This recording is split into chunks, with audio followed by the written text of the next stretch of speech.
आपका हमारे चैनल में स्वागत सर। सर हमारे दर्शक देख रहे हैं, एक बार अपना शुभ नाम और अपना परिचय सर, अपना विद्यालय कहाँ पर स्थित है सर? मेरा नाम विकास पाठक, प्रधानाचार्य श्री रामकृष्ण विद्या आश्रम inter college, Sant Nagar, GT road, Kurawali. Sir अपने विद्यालय में कुल कितनी स्ट्रेंथ है सर? इस वर्ष इंटर के बच्चे जो पास हो गए, का रिजल्ट निकला है, वो लगभग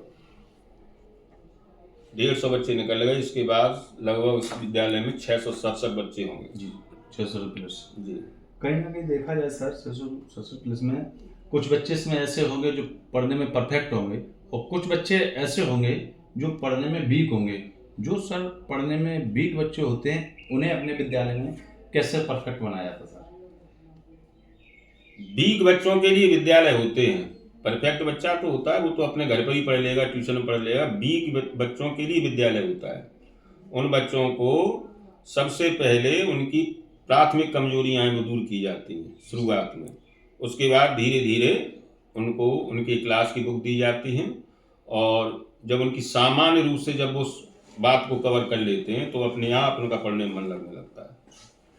जिस सर इस रो पे काफ़ी विद्यालय हैं और अपने विद्यालय में अगर कोई एडमिशन कराना चाहता है, गार्जियन आना चाहता है, तो अपने विद्यालय में क्या यूनिक है और लोगों से हटकर जो अपने विद्यालय में एडमिशन कराएं लोग? अपना विद्यालय हिंदी मीडियम होते हुए भी इंग्लिश मीडियम की सुविधाएं देता है। फीस लेता है हिंदी मीडियम की और सुविधाएं हैं इंग्लिश मीडियम की। लोग नाम पर मैं नहीं विश्वास करता, नाम से नहीं विश्वास, लेकिन हाँ मैं ये चाहता, मैं ये अपने से सेटिस्फाई हूँ कि मैं अपना जो काम कर रहा हूँ वो पूरी तरीके से अच्छी तरह से विधिवत कर रहा हूँ। तो अपने आप सब काम होते हैं। सर कोई अभिभावक आपसे जुड़ना चाहता है और एडमिशन के लिए में, तो एक बार अपना कॉन्टेक्ट नंबर और अपना विद्यालय कहाँ पर स्थित है पूरा परिचय। हमारे विद्यालय में सबसे पहले आप जब एंटर हुए होंगे तो सुबह अभिभावकों के लिए एक वो लिखा हुआ है, नियम लिखे हुए हैं। तो सबसे पहले उसमें ये लिखा है हमने कि जिन अभिभावकों के बच्चे उनका कहना नहीं मानते हैं वो यहाँ एडमिशन न कराएं। कम से कम अभिभावक से बच्चे को तो डरना चाहिए। अगर बच्चा अभिभावक पर हावी है तो हमारे विद्यालय में उसके लिए जगह नहीं है। बाकी बच्चा कितना भी कमजोर हो, पैसे नहीं हो उसके पास, वो सब व्यवस्था की जाएगी। केवल बच्चा बेतमीज न हो, जो अपने गार्जियंस की बात नहीं मानता हो।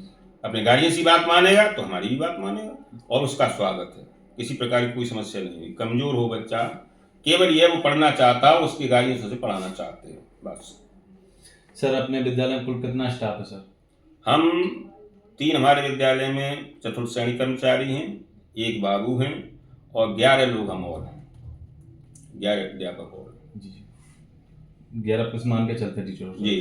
तो कहीं ना कहीं देखा जाए सर, कुछ टीचर ऐसे होते हैं जो अपने काम को बाखूबी समझते हैं, कुछ टीचर ऐसे होते हैं सर जो अपने काम को बाखूबी नहीं समझते। सर ऐसे टीचरों को आप लोग कैसे जज करते हैं सर? हमारे यहाँ ऐसा नहीं है।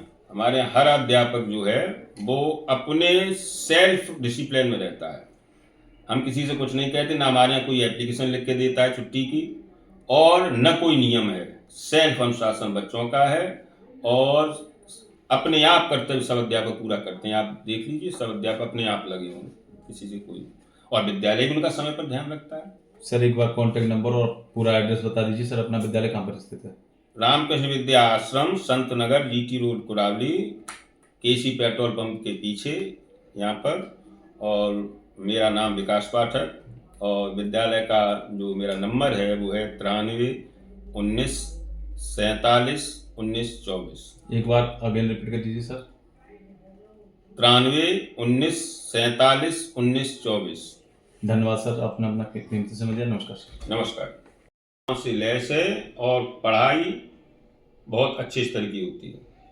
सर हमारा एक सर्वे के आधार पर एक समस्या लगी आई है कि गार्जियंस अपने बच्चे को विद्यालय भेजता है और विद्यालय भेजकर विद्यालय के ऊपर निर्भर हो जाता है, और बच्चा विद्यालय में जब तक है तब तक पढ़ता, और पढ़ने के बाद विद्यालय के जाने के बाद घर मतलब पढ़ता नहीं है।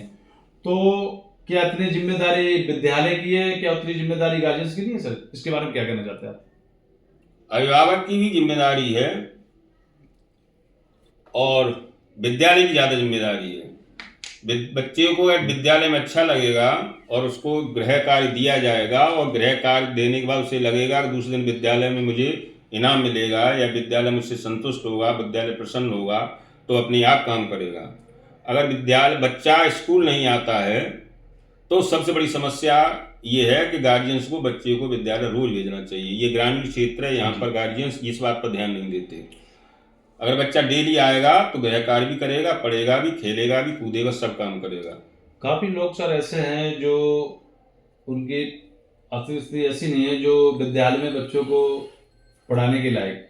क्या अपने विद्यालय में कुछ ऐसा गरीब लोगों के लिए जो बच्चों को पढ़ा सकते हैं, इसके पास फीस कम है या फीस नहीं है, पढ़ने में अच्छे बच्चे हैं, क्या उनके लिए क्या कहना चाहते हैं सर ऐसे लोग? वास्तव में यदि कोई हमें इस तरह के गार्जियंस दिखाई पड़ते हैं, उनके कन्याएं ज़्यादा हैं, खेती कम है, मजदूरी कर रहे हैं, तो वो बच्चे हमारे यहाँ ऐसी शिक्षा प्रदान की जाती है उनको।